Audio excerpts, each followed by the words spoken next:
Bonjour et bienvenue. Dans cette vidéo, on va corriger les questions numéro 25, 26 et 27 du concours d'accès à la fac de médecine et de pharmacie de Marrakech, année universitaire 2013-2014. Question numéro 25 nous dit la primitive de la fonction j de x qui est égale sin au cube du x sur 1 plus cos du x au carré dans l'intervalle 0pi, intervalle ouvert 0pi, et on a 5 affirmations. Parmi ces 5 affirmations, il faut cocher la bonne réponse. La première méthode, on rappelle que cos carré de x plus sin carré de x plus cos carré de x est égal à 1.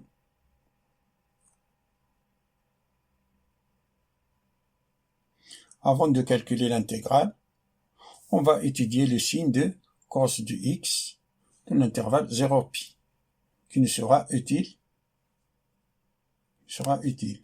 On a si x partit à l'intervalle 0pi, ce qui veut dire que x strictement inférieur à pi, strictement supérieur à 0, ce qui veut dire que cos de pi strictement inférieur à cos de x qui est strictement inférieur à cos de 0, car la fonction cosinus est strictement décroissante sur l'intervalle 0pi. C'est pour cela on a changé de position. Ça c'est ce que va dire cos de pi c'est moins 1 est strictement inférieur à cos de x qui est strictement inférieur à 1. Alors on commence. Alors notre intégrale sin puissance 3 du x sur 1 plus cos du x au carré d de x est égal sin à la puissance 3 du x, c'est sin carré du x fois sin de x sur 1 plus cos de x au carré d de x. Ça qui est égal à 1 moins cos carré de x fois sin de x, tout sur 1 plus cos de x au carré. Ça c'est a moins b, a au carré moins b au carré, c'est a moins b, facteur de a plus b, c'est 1 moins cos de x, facteur de 1 plus cos de x fois sin de x sur 1 plus cos de x tout au carré, qui est égal à 1 moins cos de x fois sin de x sur 1 plus cos de x.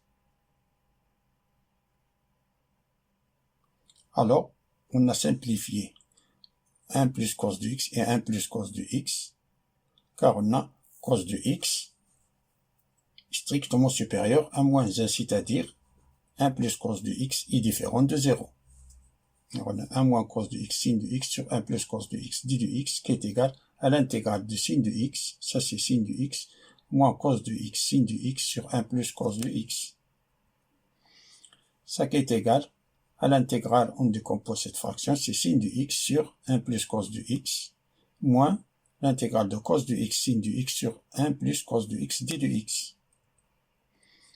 Ça c'est l'intégrale sin de x sur 1 plus cos de x d de x, moins, ça c'est cos de x sin de x, plus, en addition sin de x, et soustrait sin de x. Pour factoriser, pour faire apparaître le dénominateur 1 plus cos de x. C'est pour cela que j'ai additionné sin de x et soustrait sin de x. Merci. Ça est égal à l'intégrale sin de x sur 1 plus cos de x d de x moins l'intégrale de cos de...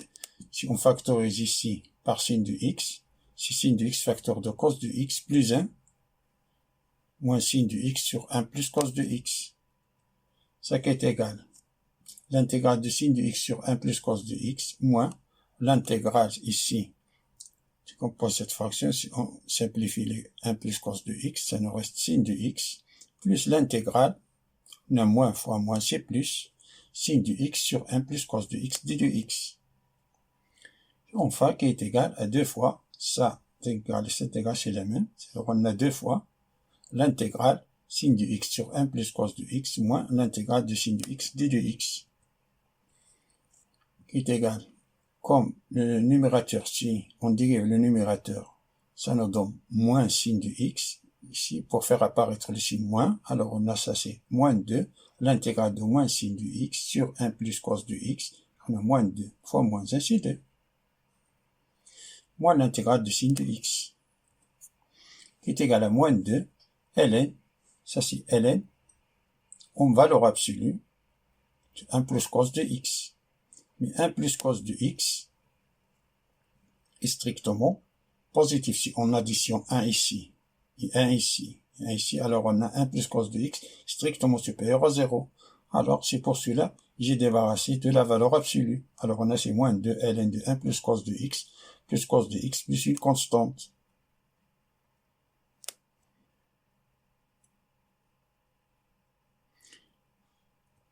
Donc la proposition B est juste si on prend la constante est égale à 0.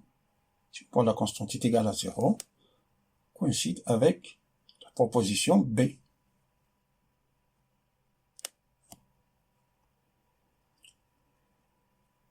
Et la deuxième méthode,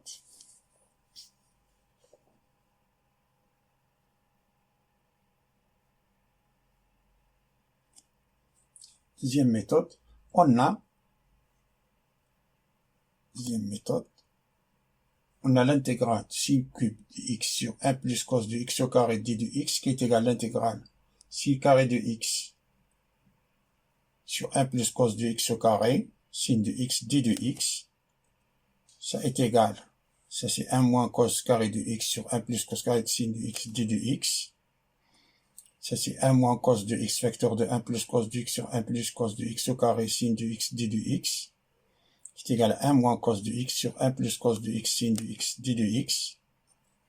On pose t est égal à cos de x. Ça implique que d de t est égal à moins sin de x d de x. Donc, notre intégrale, on a sin de x d de x, c'est moins d de t. Sin de x d de x, c'est moins d de t, c'est-à-dire moins d de t. Cos de x, c'est t. Alors ça est égal, on fait rentrer ce moins là, c'est moins 1 plus t sur 1 plus t. On fait apparaître ce qu'on a au dénominateur, c'est-à-dire t plus 1 moins 2. Car on a t plus 1 moins 2, c'est t moins 1. Alors ça est égal à l'intégrale. T plus 1 sur t plus 1, c'est 1. Moins 2, l'intégrale de 1 sur 1 plus t d de t. Ça est égal à t, ça c'est t, moins 2 ln de 1 plus t, plus une constante, ça qui est égal. Ça c'est t, c'est cos de x moins 2 ln de 1 plus cos de x plus une constante. Si on prend la constante est égale à 0, ça coïncide avec proposition B.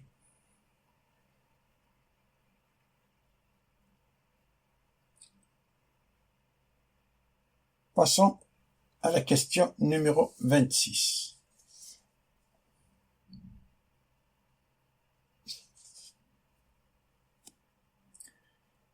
Qui nous dit, soit grand I, qui est à l'intégrale entre 0 et pi sur 2 de cos de x sur sin de x plus cos de x d de x, et grand G qui est égal à l'intégrale entre 0 et pi sur 2 de sin de x sur sin de x plus cos de x d de x, alors, on a 5 affirmations. Parmi ces 5 affirmations, il faut cocher la bonne réponse. Je vais utiliser deux méthodes différentes. La première méthode, c'est la propriété de Roy, qui nous dit que l'intégrale entre a et b de f de x d de x est égale à l'intégrale entre a et b de f de a plus b moins x d de x, où f de x est contenu sur l'intervalle a et b. La grande I est égale à l'intégrale entre 0 et pi sur 2 de cos de x sur sin de x plus cos de x d de x, en appliquant la règle de la propriété de Roy. Ça c'est l'intégrale entre 0 et pi sur 2. C'est-à-dire de pi sur 2, a plus b moins x. 0 plus pi sur 2, c'est pi sur 2 moins x, sur sinus de pi sur 2 moins x, plus cos de pi sur 2 moins x, d de x, qui est égal entre 0 et pi sur 2. Cos de pi sur 2 moins x, c'est sin de x, et sin de pi sur 2 moins x, c'est cos de x, et cos de pi sur 2 moins x, c'est sin de x. Ça c'est grand G. On a I est égal à G. On a Donc, on peut déduire que les affirmations C et D sont fausses.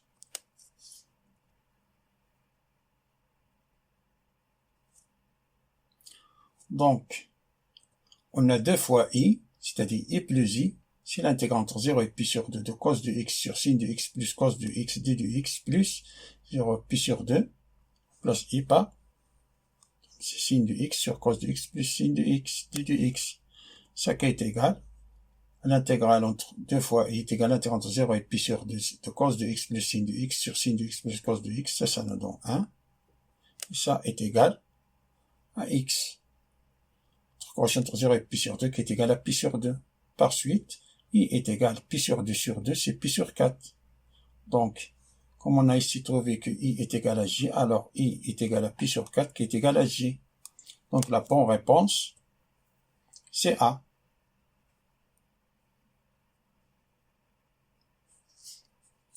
Et la deuxième méthode,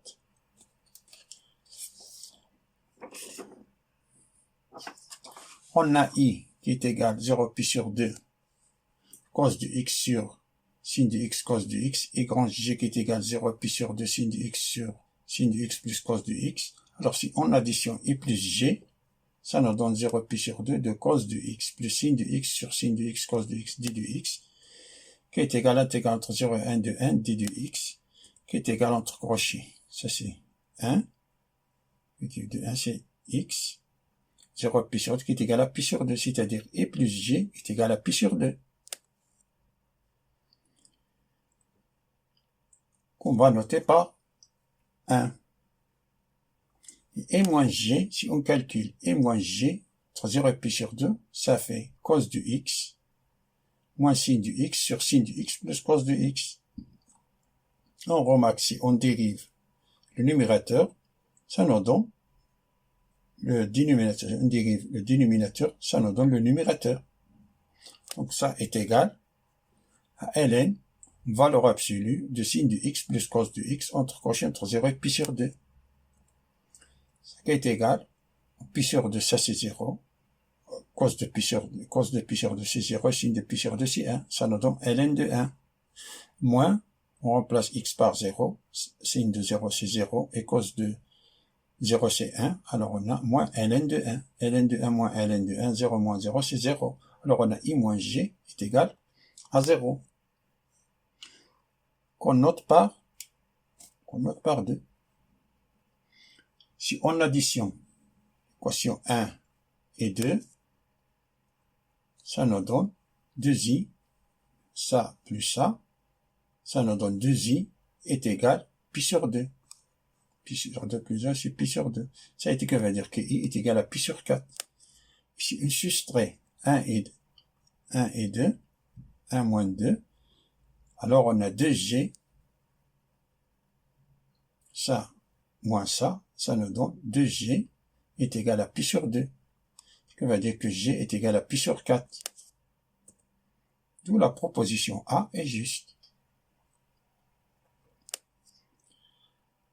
Passons à la question numéro 27, qui nous dit l'ensemble des points M d'affixe Z tel que l'on module de Z moins 4Z sur Z plus 2 est égal à 1 et on a 5 affirmations. Affirmation A qui nous dit demi-droite, affirmation B une droite, affirmation C demi-cercle, affirmation D c'est un cercle, affirmation E, toutes les réponses sont fausses.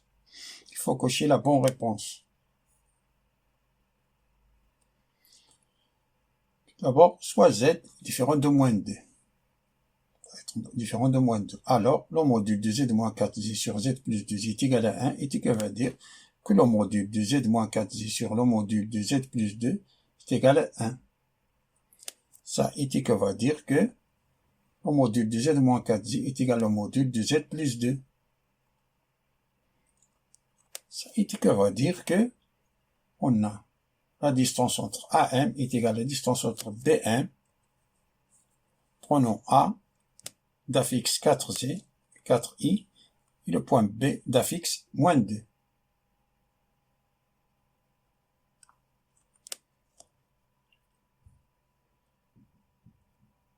Et la distance AM est égal BM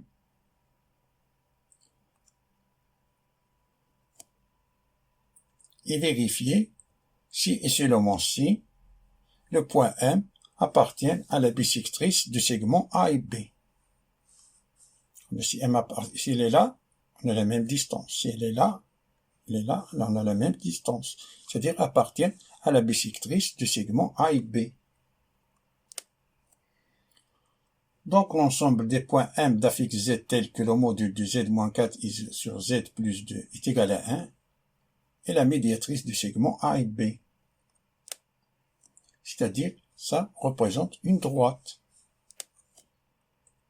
D'où la proposition B est juste.